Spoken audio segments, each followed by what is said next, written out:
आपणा सर्वांना नमस्कार. मी रुद्रशेखर जोशी केसरीनंदन आध्यात्मिक यूट्यूब चॅनलमध्ये आपले सर्वांचे स्वागत आहे. आज आपण या व्हिडिओत जाणून घेऊया ह्या अधिक मास महात्म्य ग्रंथाचा अध्याय 3 व 4 कथा स्वरूपात.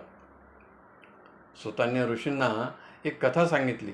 त्यांनी हीच कथा पूर्वी भगवान विष्णूंनी लक्ष्मीमातेस सांगितलेली आहे. फार वर्षापूर्वी पृथ्वीवर पौलव नावाच्या ऋषींनी तपस्या करायला सुरुवात केली. अनेक वर्ष तपश्चर्या केली. तेव्हा इंद्रदेवास वाटले, हे ऋषी इंद्रपदासाठी तर तपस्या करत नाही ना. त्याच्या मनात अनेक प्रश्न शंका निर्माण झाल्या. त्यानंतर त्याने एक उपाय शोधला. काही अप्सरांना बोलवले व सांगितले की तुम्ही पौलव ऋषींकडे जाऊन त्यांची तपस्या भंग करावी. त्यांना इंद्रदेवास काही बोलता आले नाही. आज्ञेचे पालन तर करावेच लागेल. म्हणून त्या इंद्रलोकातून निघाल्या व पृथ्वीवर आल्यात. पौलव ऋषींकडे आल्यात व आपल्या नृत्यांनी त्यांची तपस्या भंग केली. त्यामुळे ते क्रोधित झाले. समोर पाहिले तर हात जोडून सर्व अप्सरा उभ्या होत्या. त्यांनी सांगितले, मी तुम्हाला शाप देणार नाही, पण तुम्हाला ज्याने पाठवले त्याचे नाव सांगावे. आणि अप्सरांनी सांगितले, आम्हास इंद्रदेवाने पाठवले आहे. त्यांनी इंद्रदेवास आवाहन केले. ते ऐकताच इंद्रदेव घाबरला. आता ऋषी आपल्याला शाप देतील या भयाने तो ब्रह्मदेवाकडे गेला. ऋषींनी ध्यानाने जाणले इंद्रदेव काय येत नाही. त्यांनी पाहिले तर तो ब्रह्मदेवाकडे गेला आहे. ऋषींनी ब्रह्मदेवास सांगितले, इंद्रासी अभय देऊ नये, नाहीतर मी तुम्हाला शाप देईन. ब्रह्मदेव घाबरले. सर्व भगवान विष्णूंकडे गेले. त्यांना सर्व वृत्तांत सांगितला. तेव्हा भगवान विष्णूंनी सांगितलं, हे इंद्रा, पूर्वी ब्राह्मणाच्या शापामुळे तुझी सर्व संपत्ती सागरात गेली. ती काढण्यासाठी समुद्रमंथन करावे लागले. म्हणून ब्राह्मणांशी आदराने वागावे. तितक्यात पौलव ऋषींनी ध्यानाने पाहिले तर सर्वजण भगवान विष्णूंकडे गेले आहेत. त्यांनी भगवान विष्णूस आवाहन केले. तेही घाबरले. भगवान शंकरांकडे गेले. सर्व वृत्तांत सांगितला. तितक्यात भगवान विष्णूंना एक उपाय सुचला. त्यांनी सर्वांना सांगितले, ब्राह्मण ऋषी कधी गोमातेस शाप देणार नाही. आपण गोमातेच्या उदरात अंश रूपाने स्थित हो.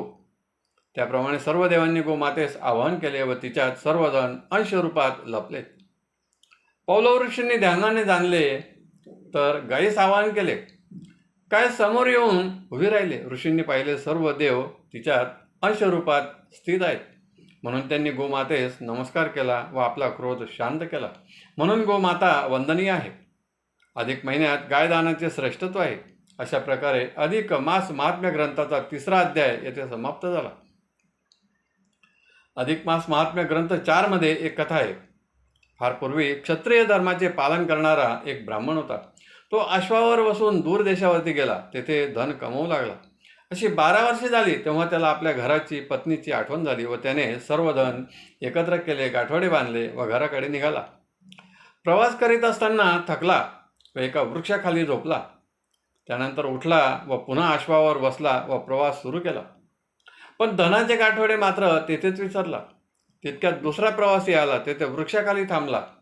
त्यास धनाचे गाठोडे दिसले. त्याने ते आनंदाने घेतले व पुढील प्रवास सुरू केला. आता त्याच वृक्षाखाली 3रा प्रवासी आला. वृक्षाच्या सावलीत भोजन करू लागला. तितक्यात ज्याचे धनाचे गाठोडे होते तो तेथे परत आला. त्या व्यक्तीस विचारले, पण त्याने सांगितले, मी तर आता येथे आलो आहे व भोजन करीत आहे. मला तर धनाच्या गाठोड्याविषयी काहीच माहिती नाही. पण तरीही तो त्यास काठीने मारू लागला. हे नारद मुनींनी पाहिले व ते भगवान विष्णूंकडे गेले व विचारले, हे भगवान, मी पृथ्वीवरती एक प्रसंग पाहिला. त्या 3ऱ्या व्यक्तीची काहीच चूक नसतानाही त्यास मार खावा लागत आहे. असा कसा तुमचा न्याय आहे? तेव्हा भगवान विष्णूंनी सांगितले, ज्याच्या त्याच्या कर्माचे फळ आहे.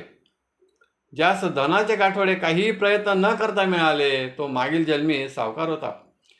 त्याचे धन त्यास प्राप्त झाले. ज्याने मार खाल्ला त्याने पूर्वजन्मी ज्याचे कर्ज घेतले होते ते फेडले नाही, म्हणून त्याने त्या पहिल्या ब्राह्मण प्रवासीस काठीने मार दिला. हे सर्व कर्माचे फळ आहे. भोगल्याशिवाय सुटत नाही. म्हणून चांगले कर्म केले तर चांगले फळ प्राप्त होते. हे ऐकून नारद मुनींचे समाधान झाले. भगवान विष्णूंनी सांगितले, हे नारद मुनी, अधिक महिन्यात ब्राह्मणास अन्न वस्त्र दान द्यावेत. अनारसे 33चे दान द्यावे. त्यावर दीप प्रज्वलित करावे व ते दान ब्राह्मणास द्यावे. येथे अधिक मास महात्म्य ग्रंथाचा अध्याय 4 पूर्ण झाला. आपणास आवडला असेल तर जरूर लाईक करा, शेअर करा आणि व्हिडिओच्या खाली असलेल्या सबस्क्राईब शब्दावर जरूर क्लिक करा. धन्यवाद. नमस्कार. जय केसरीनंदन.